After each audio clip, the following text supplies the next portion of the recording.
Greetings, my beautiful lovelies. It's Emmy. How are you? It's great to see you and welcome back. Today I'm going to be testing a recipe that has the most minimal number of ingredients, just 2 ingredients, and it claims to be the best in all of the history of mankind. Huge statement, but it comes from Chef José Andrés, who is a world-renowned chef, the leader of the World Central Kitchen, Michelin-starred chef, and so that sounds like a pretty good resume to me. And it looks so stinking simple and easy, something my kids could do, your kids could do, because it uses the microwave. Now, this reminds me of when my dad used to make scrambled eggs for my little brother for breakfast.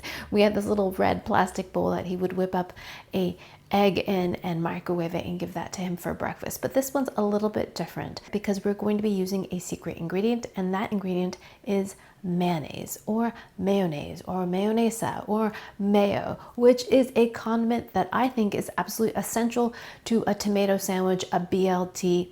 But I know that some people have some conflicted feelings about it. Maybe it's because of the color, the texture, I don't know. It's absolutely incredible. Homemade is even better. Have you ever made homemade mayonnaise before? You should definitely try it once in your life because it tastes absolutely incredible. And it's pretty magical to watch happen, that emulsification. I made a batch using a very old gadget to make a batch of homemade mayonnaise. You certainly don't need any special gadgets, although an immersion blender or a blender would be helpful.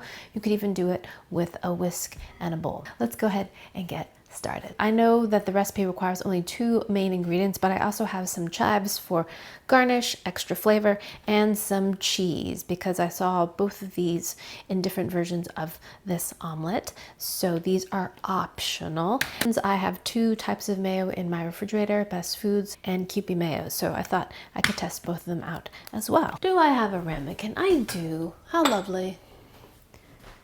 Which is not clean.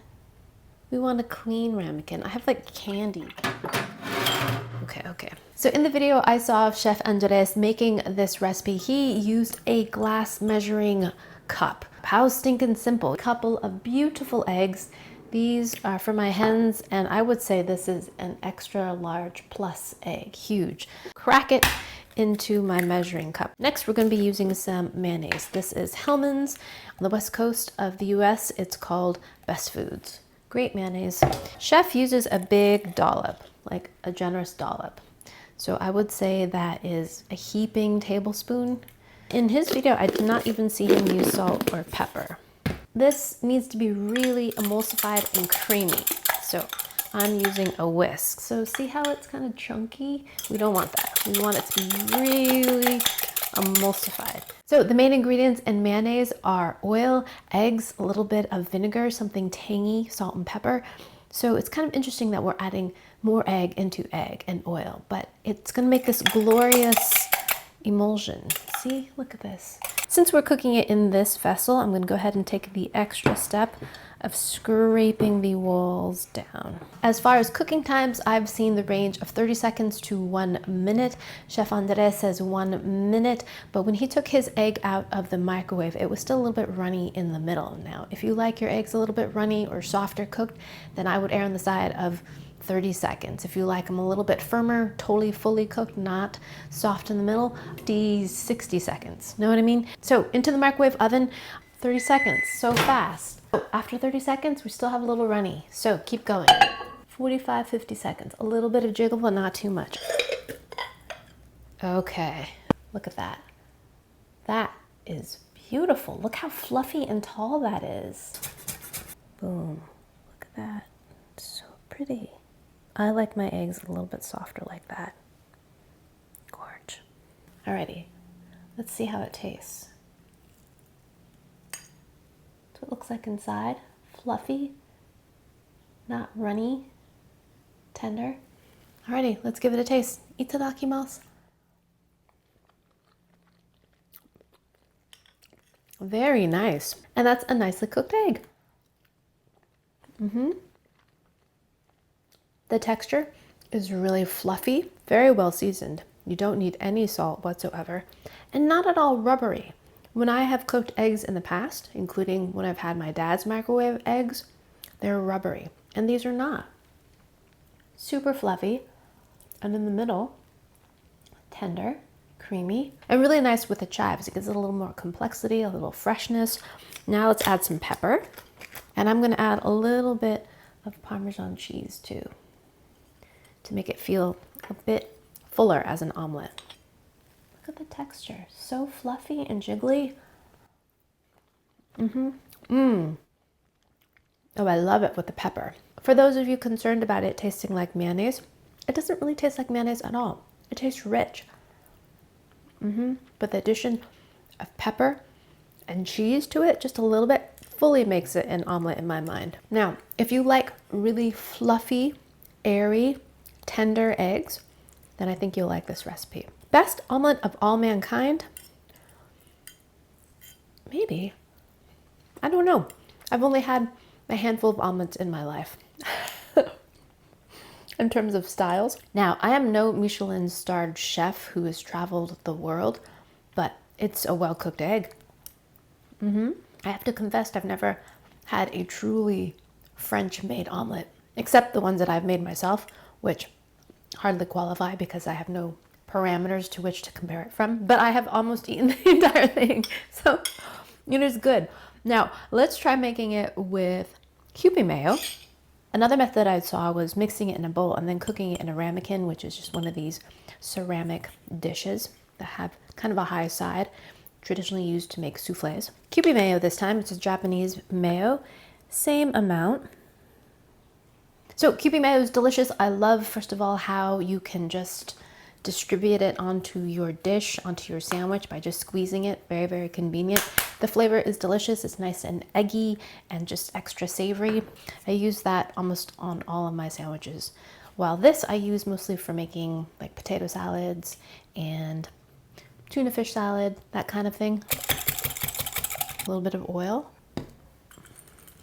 into the ramekin. Look how creamy it is. Oh, so sunny. I'm gonna pop this into my microwave for 1 minute. Lovelies, look at how my egg puffed. Oh my gosh, it's already settling down. Beautiful. It puffed maybe 3 inches, 4 inches above the rim. Ooh, this one's sticking a little bit more. Okay, there you have it. Look, this one's even taller. Look how puffy it is.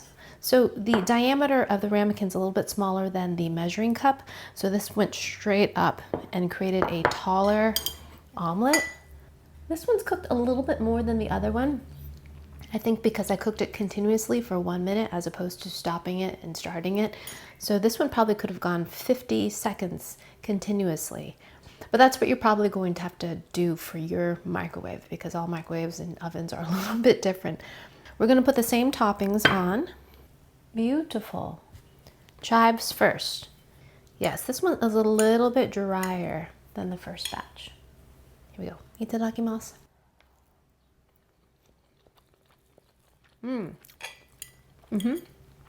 Still a very tasty egg. Once again, it doesn't need any salt. The mayo is plenty salty. I definitely like it a little bit softer. This one is a little bit overcooked for me. It's completely kind of scrambled, but it doesn't have the texture of scrambled eggs. It's still very, very fluffy and airy. Probably one of the fluffiest omelettes I've ever had, for sure. Of the two mayos, I feel that the Kewpie mayo is less salty than the Hellman's, but since I didn't measure the exact same way, not sure if that's actually the case, but delicious. Let's try it with the pepper and cheese. Oh yeah, so stinking good with the addition of pepper and cheese. Cheese and the omelet go so nicely together. It adds another layer of saltiness and kind of dairy richness and a little bit of different texture too. Based on my own taste preferences, I definitely like the one that was cooked with less time more. All right, my lovelies, there you have it. It's confirmed. That is absolutely stinking delicious. Makes a fantastic omelet. Best omelet in the history of mankind. I think that can be subjective, but it is a really stinking great omelet. I think all kids, especially if they like eggs, should know how to make this recipe because It's so stinking simple and easy. You can make yourself a nutritious breakfast, have a piece of toast, off to school in, 10 minutes. Perfect back to school recipe. Kids, make your own breakfast. If you don't like eggs, maybe someday you'll come around because they're so stinking great, useful. So many things you can do with eggs, and they're nutritious and delicious and beautiful. So yeah, way to go eggs. And way to go Chef Andres for all of your good work and for sharing this really, really simple recipe. All right, my lovelies. Thanks for watching. I hope you enjoyed that one. I hope you learned something. Please share this video with your friends. Follow me on social media, like this video, subscribe, and I shall see you in the next one. Toodaloo, take care, bye!